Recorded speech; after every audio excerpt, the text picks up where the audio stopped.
Shooting in rain, either artificial or real, can give you some fabulous effects if you know how to do it properly. Just zoom in from a distance with a tripod to compress the rain, or shoot with a little bit of backlighting to enhance, or a combination of both. Here we haven't done either. It's raining a little bit, but you can't see because we're not zoomed in from afar or the rain isn't backlit. Here's the effect where there's some backlighting and we did it in slow motion. Speeding it up doesn't look quite as effective. And we also used the automotive spotlight we talked about earlier to highlight the faces. When you put it all together, it looks like this.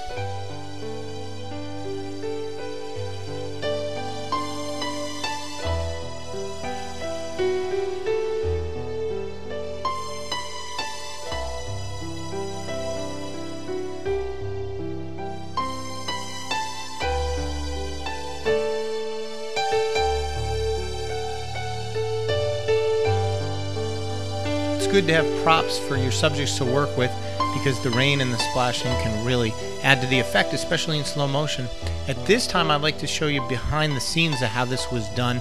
And it actually had started raining earlier in the day, but then it stopped. So in order to get the shot, we decided to do it in an artificial way, which is totally acceptable. You see the spotlight I'm holding on the people, and then I grab the camera. And there's Doug with our sprayer. There's a couple orange lights there we ended up not using.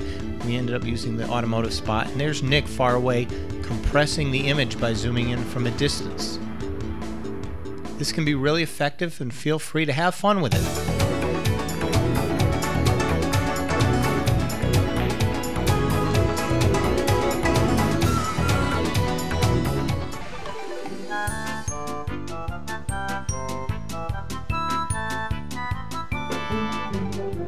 Today we're going to try a real simple project that'll help your lighting out a bit. If you're wanting to add drama to either your still subjects or possibly to your motion picture work or video work, this is going to be a simple way to make a Cucaloris or a cookie cutter for your lighting direction control out of a piece of cardboard, a magic marker, and a utility knife. First, establish what you want your pattern to look like. For the purpose of this demonstration, we're going to use just 3 simple slots.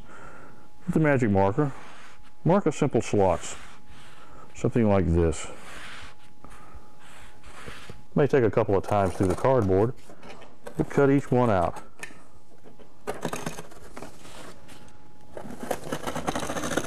Okay, now we've got to position our light. This happens to be a small NRG spotlight unit, hitting our cookie cutter or Cucaloris, which we've attached to a boom with either clips or tape, gaffer's tape, whatever you might have handy to fit your particular project.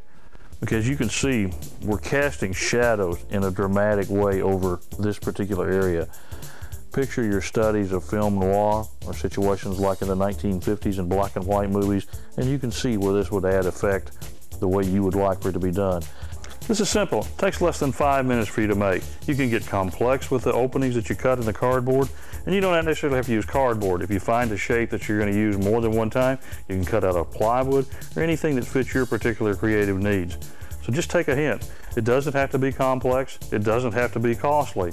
Use your imagination and your initiative, and you can come up with some great visual effects.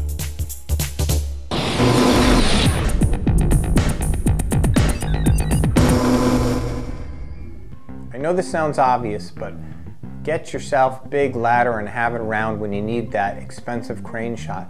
In Robert Rodriguez's El Mariachi, he just uses a high ladder, and people used to say to him, "Man, it looks like you used a crane shot." And how did you rent the crane? Of course, you can go out to these rented centers and get these cable TV type trucks with the big thing that the telephone companies use, or you can know somebody at a cable company. But you know, just having a big inexpensive ladder can do the trick and give the illusion of a real high angle that other videographers wouldn't get. You'd be surprised how many people really think you're using a crane when you're actually just using a ladder and doing some movement by your hand. This is the stuff that Nick has done right here, and he uses a wide angle on the front, which can make it look even easier. As you notice, we have some foreground framing using the side of the building. Anytime you can get some foreground into your crane shot, it'll exaggerate the movement with a combination of the wide angle lens. Nick is not using a pull-out viewfinder or a 5-inch monitor, but if you're a beginner, that's a good thing to use because it'll make your job even easier. It helps to organize your talent to get them in the right place, so as you pull down, they're in the right place, right where you need them. Don't forget to bring somebody with you to hold the ladder and practice these shots a lot, and you'd be surprised how many people you can fool into thinking you had a crane when you didn't. If you're doing videotaping against a window, don't feel you need to have the window tinted or the light tinted to get perfect white balance. Oftentimes a little creativity will do the trick. Here it is with the background lit and nothing on the foreground. We're going to use a soft light and we're going to white balance to the outdoor setting, and it's a little bit red. The problem with this is if you go to shoot and white balance the indoor settings, you might get a little bit of blue. But you're going to experiment with your digital cameras. They're very tolerant. And what we find is a mixed white balance using the automatic setting. Experiment around. You don't even have to worry about filters and stuff, and you can get something that's great and looks fantastic on camera.